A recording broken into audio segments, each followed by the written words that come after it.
Good evening. Today was another failed attempt at Donnie's new program, which is I want all of you to talk about anything else but the Epstein files. A handful of days ago, he called for the prosecution and called him treasonous. And I'm talking about Barack Obama. Now he's calling for the prosecution of Kamala Harris. Even if you are a staunch Trump supporter, the fact that Obama's not in cuffs, Hillary or Bill are not in cuffs, now he's pulling this out of the bag. Isn't it just blatantly obvious at this point? He is trying to do everything to have people not talk about the Epstein files. He's in the files. Now, if there's no wrongdoing, then release him. And I understand there's the angle of his own personal attorney going to visit Ghislaine Maxwell. As I said in my previous YouTube video, I don't think that's going to help him at all. Because what some gain does he get by having her exonerate him or clear his name? You have that information now. You can just release the files.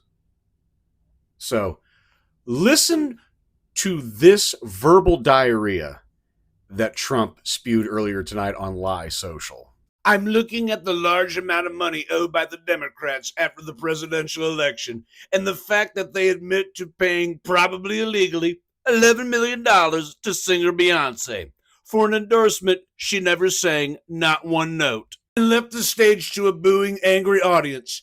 $3 million for expenses to Oprah, $600,000 to a very low-rated TV anchor, Al Sharpton, a total lightweight, and others to be named for doing absolutely nothing.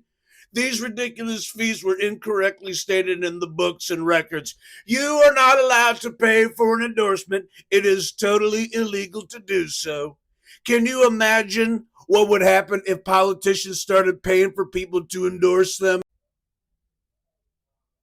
All hell would break loose. Kamala and all those that received endorsement money broke the law, and they should be prosecuted. Thank you for your attention to this matter. It's beyond hilarious at this point. He is so desperate. This is getting to him, which is why I'm going to continue to say this. You people, everybody out there, need to continue to talk about this. Earlier today, I went to a town hall with Maxwell Frost and Senator Chris Murphy. We talked about it. Everybody in that room, Democrats, Republicans, and Independents, cheered when Chris Murphy said, he's in those files. Everybody agreed. Because it's plain as day. It's Occam's razor. All these things coming out, whether it be the New York Times, the Wall Street Journal, and all these weird justifications of what's going on, the simplest explanation is that he's in the files and he is covering it up.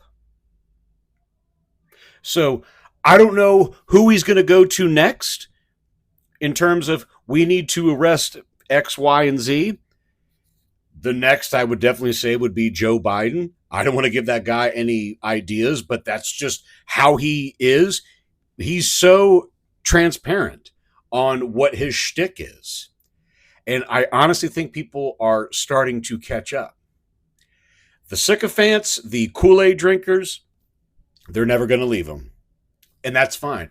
You need to get that 10 to 15% of people that were soft Trump supporters that are just like, you know what? I'm tired of this. This is nonsense.